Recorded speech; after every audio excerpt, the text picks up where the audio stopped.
আলু দিয়ে লাল লাল মাটন কষা আমাদের বাঙালিদের খুবই প্রিয় একটি খাবার। আজকে আমি ঘরোয়া উপকরণে বাঙালির নেমন্তন্ন বাড়ির স্টাইলে মাটনের এই রেসিপিটি করে দেখাবো। নমস্কার বন্ধুরা, রিমিস ডেইলি লাইফে সকলকে স্বাগত জানিয়ে আজকে রেসিপিটি শুরু করছি।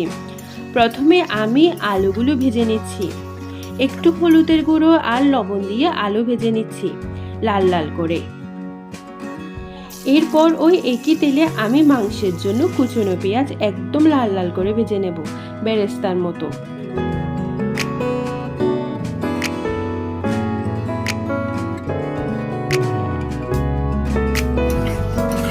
এইবার মাংস মেরিনেটের পালা। প্রথমে দিয়েছি স্বাদ মতো লবণ, হলুদের গুঁড়ো, জিরা ধনিয়ার গুঁড়ো আর বেশ কিছুটা শুকনো লঙ্কার গুঁড়ো। এরপর ব্লেন্ডারে ব্লেন্ড করে রাখা আদা, রসুন, পেঁয়াজ আর কাঁচা লঙ্কার পেস্ট দিয়ে দিলাম, সাথে কিছুটা তেলও দেব। এরপর খুব ভালো করে মাংস মেরিনেট করলাম, কারণ মাংসের মেরিনেটের উপর মাংসের স্বাদ নির্ভর করে অনেকটাই। এরপর কয়েকটা তেজপাতা আর গরম মশলা দিয়ে মেরিনেট করে রাখা মাংস দিয়ে দিচ্ছি। আমি এই মাংসটি মিনিমাম আধা ঘন্টা রেস্টে রেখেছিলাম। এরপর আলতো হাতে মিডিয়াম টু হাই ফ্লেমে আমি মাংসটা নাড়াচাড়া করে নিচ্ছি। এরপর ঢাকনা দিয়ে দেব। মাংস থেকে অনেকটাই জল বেরিয়েছে, তাই কষানোর সময় আমি আলাদা রকম কোনো জল দেব না, এই জলে মাংস সেদ্ধ হয়ে যাবে। দেখো কি সুন্দর গুটগুট করে ফুটছে।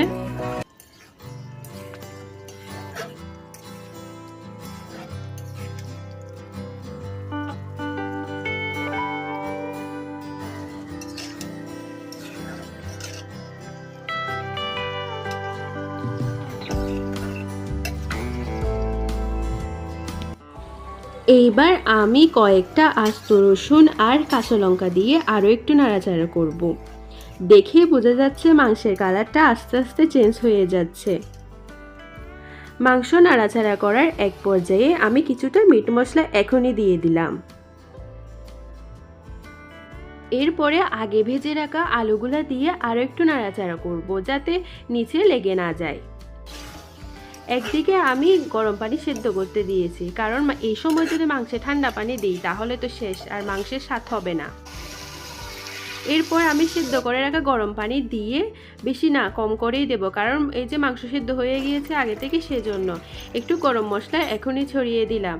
এরপর মৃদু আছে আস্তে আস্তে করে মাংস সেদ্ধ করব ঢাকনা দিয়ে। দেখো মাংসে কি সুন্দর কালার চলে এসেছে আর কি সুন্দর গুটগুট করে মাংসটা ফুটছে। এই তো রান্না হয়ে গেল, একদম নরম কিন্তু স্বাদে অতুলনীয় ঘরোয়া মশলায় তৈরি আলু দিয়ে লাল লাল মাটন কষা। রেসিপিটি ভালো লাগলে অবশ্যই লাইক, কমেন্ট আর সাবস্ক্রাইব করে আমার পাশে থাকবেন।